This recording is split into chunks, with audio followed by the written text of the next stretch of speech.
This is a game that I may have trouble talking about because I feel that this game is very simple for what it is, and I feel that this game gets a lot of praise probably for its story, but as you can probably tell, I'm not too bothered about that. But the mechanics are generally really simple, and this is yet another game that I didn't play until many years after its initial release, and yet again, this game was never originally released in Europe. And this game is Final Fantasy IV. So yeah, basically, Final Fantasies, the earlier Final Fantasies just weren't released in Europe, and so for the most part I had to play them many years after release through the PlayStation variation when it came out. And this is no exception, I got it on the Final Fantasy Anthology Collection, which came with Final Fantasy IV, although it turns out that in America that isn't the case. Final Fantasy Anthology doesn't have 4, but it comes on Final Fantasy Chronicles, I believe. And the reason I feel that I'm probably going to not have too much to say about this game, relatively speaking, is that there aren't really any particular mechanics that pertain to your ability to level up. It's very, very simple. In fact, the characters that you get are fully down to the story of the game. There is no point in the game where you choose your team, and this means that leveling up characters who are not in your final team is pretty pointless in the long run, although they do change that in later variations of the game like the Game Boy Advance version and the PSP version. But this game was my first instance of an old Final Fantasy game, and I'm going to use that term in quotation marks, old, because it's all relative. And so I kind of felt, well, this game is rather simple, so I guess that's just how the series was back then. And so each character is completely unique, which people think is a great thing. I don't think it's inherently a great thing, but it works for this game, so whatever. Each character is unique. Each character can do regular attacks and use items, and they'll also have their own set of abilities. So for example, when you start the game, Cecil has the ability to use the Dark Wave attack, which is just a attack that drains some of his own health in order to do damage to all of the opponents. And Kane, who you also get right at the start of the game, has the ability to jump, which means he'll escape from battle for a while and then later come back down to attack the enemy. And you have all sorts of different characters along the way with their own abilities. So typical example, Rosa is a white mage. She has white magic, and she learns the white magic through leveling up, like a lot of characters learn their abilities. You hit a certain level, you learn Cure 2. You hit a certain level, you learn Shell or whatever. It's that very simple kind of deal. What also stood out to me about this game is how the party formation was set up, because there are 5 character slots in this game, so you can have a party of up to 5 characters at a time. But it does the whole front row back row thing in a rather strange manner. Rather than having each character selected as either front or back, you have each alternate character alternate between front and back. So if you've got a 5-party team, you can either have 3 in the front or 3 in the back and 2 in the front. You can't have any more than 3 characters in the same row, and you can't change a character's row without changing all of the characters' row. It's rather unusual in that regards. But yeah, you just progress through the story and characters will come and go as the story sees fit, and that's fine. I would generally think that for that type of system it would be more beneficial to have a universal level. So instead of each character having their own level, you have a singular level which then is distributed to all of your characters, but it doesn't work like that. But it does mix it up, and it does make it interesting so that when you come up against certain bosses you'll have certain types of characters, and it will allow the game to create these puzzle-like scenarios where here's a boss, they have these types of abilities, you have this team here, what are you going to do? And so there aren't any workarounds or anything like that, which I've got to say does have its own merits. And the real positive to this game, I find, is that the battles can get really, really tense. It uses an active time battle, which means that it's basically turn-based, but if you're slow and you just hang around not selecting anything, then your opponent will just go ahead and attack anyway. And you do get a lot of really tense battles. And you do have to heal a lot as well, so you will have battles where you are constantly healing up, and that itself is also very interesting. Now, I'm going to talk briefly about some of the extra stuff that they introduced to the newer versions of the game. For one, when you get to the end of the game in the newer versions of the game, you can change your party. Do I like that? Well, I think it kind of changes it too much in a way that it changes the context of how you go ahead and beat the final boss, which I honestly don't like that. But I think the fact that it allows extra dungeons to come up where you can get extra weapons with new super bosses and stuff for the post game, for after you've beaten the final boss, I think that's good. It's not like Final Fantasy 1 where they basically nerfed everything for the sake of getting you through all that so you can just then do the extra stuff, which isn't that good anyway. It's actually a pretty decent version of the game. Although since then there has been a 3D version of this game, which as of me recording this right now, I have barely played, but I know it has all sorts of weird stuff. It has like augments that you can equip to different characters. So my advice is that if you're going to play Final Fantasy IV and you want to know what Final Fantasy IV, the quote-unquote true experience is, I'd say play something like the Game Boy Advance or maybe even the PlayStation version of the games. Just if you're going to play the 3D version, which came out on the DS and on Steam, just going to have to treat it as a completely separate game.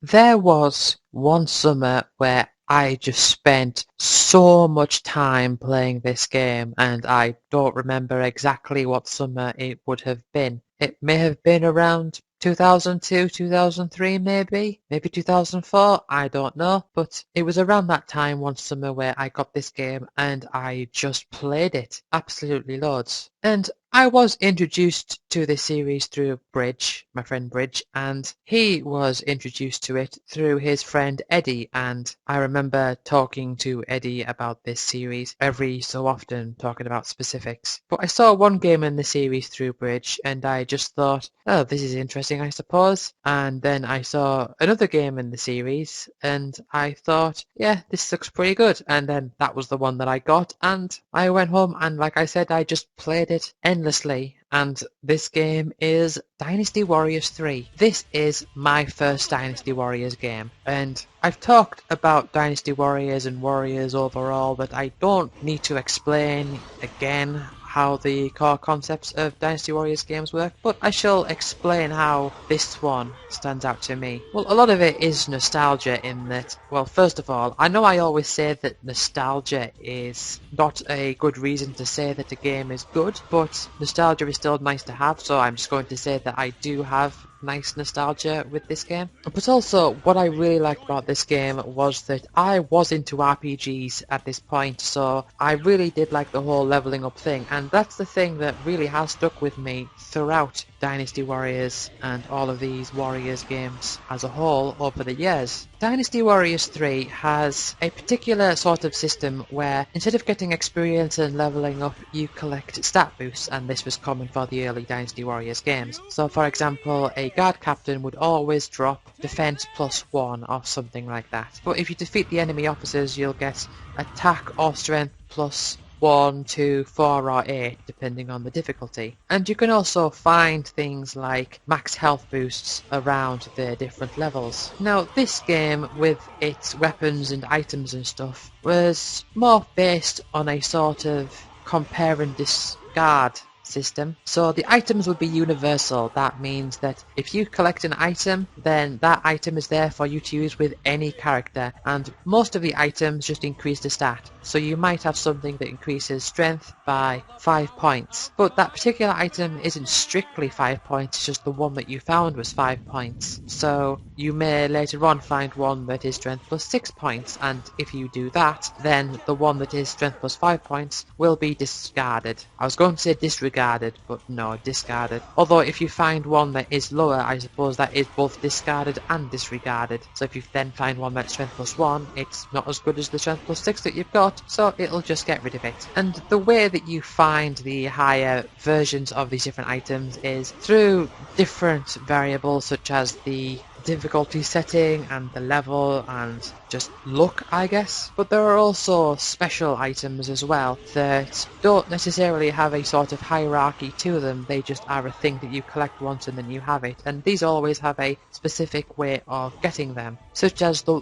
one that will allow you to start on a horse, and there's also one that will allow your special Muso attacks to always have the fire variation, which usually you'd only get if you are low on health, but this item allows you to do it whenever. Also with weapons, you have different tiers of weapons as well, but instead of having so many weapons that each character can hold, instead you will have a weapon per tier. So you might have a tier 2 weapon which has +2 strength and +4 length, or something like that. And then you might get another one, a tier 2 weapon with that same character that will have something different, like +4 defense, +1 strength, or something like that. And you basically have to choose one to keep, so you can only have one at a time. And so each character can only hold up to one weapon per tier, which is unusual, but it's fine. And you also have the different characters that you have to unlock in different ways as well. So for example, Lu Bu, in order to unlock Lu Bu, you have to defeat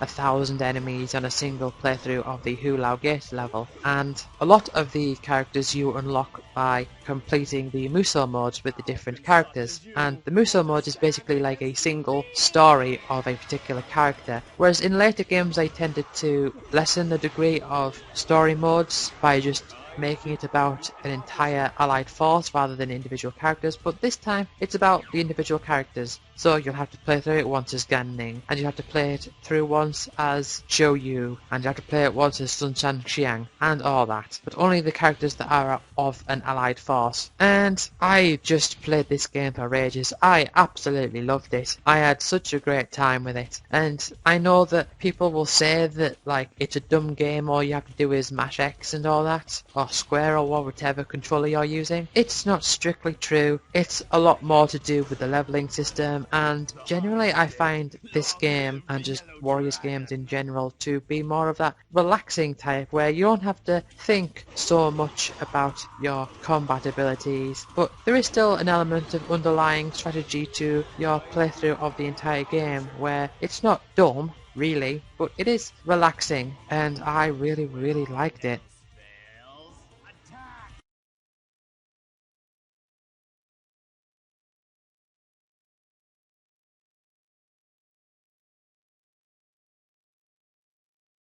In 2010, I got my Xbox 360 and I got a small collection of games with it. And this is one of those games that I got with my Xbox 360. And this is the game that I remember playing a lot during the summer of 2010. And I've gone back to it many times since then. And I have very strong memories of playing this game whilst listening to the Ricky Gervais Show, that being the podcasts of the Ricky Gervais Show, for the first time. And I'm going to be kind of worried here that I'm not going to have too much to say about this game, despite the fact that I really like it, because this game is Warriors Orochi 2. The problem I have here in talking about this is that it's so similar to Warriors Orochi 1. In fact, if you had a screenshot of both of these games side by side, I might not be able to tell the difference. There are a few very minor visual differences between these games. For example, the colour on the characters' abilities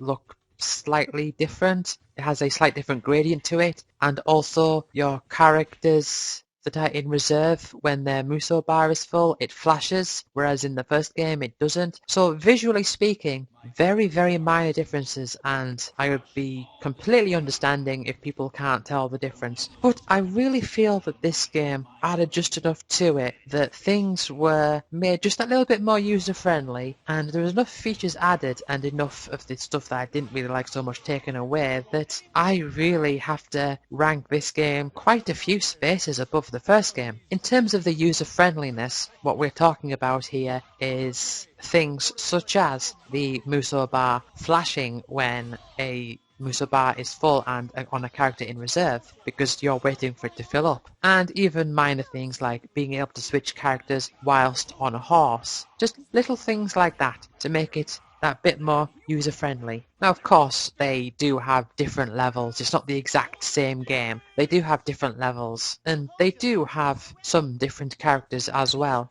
But there's one thing, for example, that is in the first Warriors Origin game, but I didn't mention, so I'm going to mention that now. Each character is of one of three categories. They are a speed character, a technique character, or a strength character, and this will change their abilities, and also there is an association with the different abilities that you can learn, and also the abilities that the characters equip are of these particular categories. And I think the technique category abilities have abilities that increase the capabilities of characters based on what category they're in, which is rather unusual as it's not a part of the separate individual categories, it's all within the technique, but that's rather interesting. What I also find interesting is that I instantly and could not escape drawing the parallel between these three categories and their colours, because speed is blue, technique is yellow, and strength is red, and instantly I'm reminded of Sonic, Tails and Knuckles from the Sonic series. It's just, I don't know if that was intentional, but the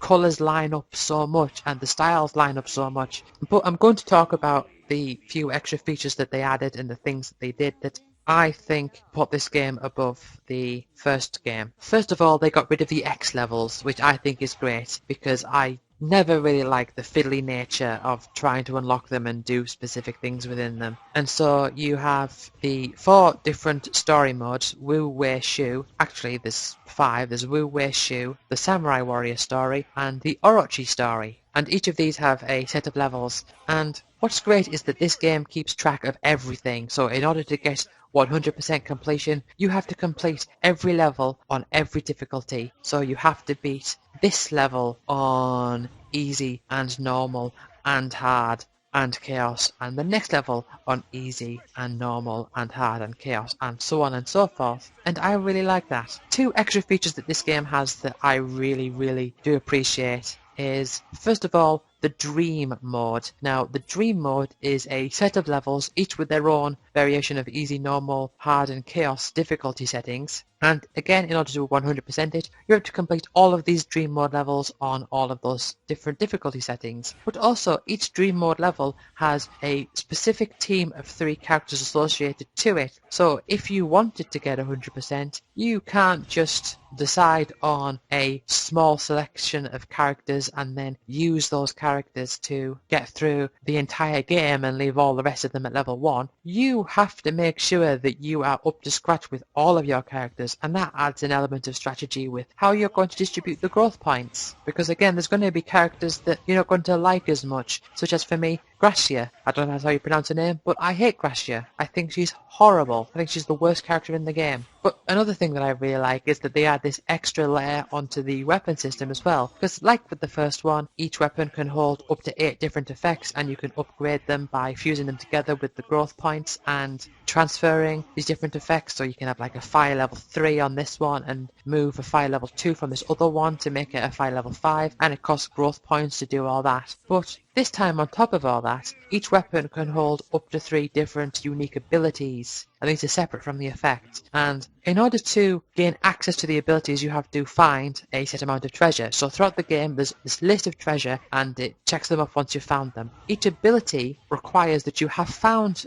all of the treasure prerequisites, and once you've done that, you can then turn a weapon into an ability. And in order to do that, you need to have a weapon with all these high level effects on, or whatever it is for that specific ability, and then dismantle that and turn that into the ability, and then you'll have 1 copy of that ability, and then you can put that ability onto a weapon. And you can't take abilities off weapons at all. And abilities, because you have to go through so much to unlock them, they are usually really good. And so that is just that extra layer of stuff to get, an extra layer of abilities and dismantling and fusing and alchemy and all that. And I just absolutely love it. I played this game for ages and I didn't really get all that many abilities because it's just so high end, and I absolutely love it.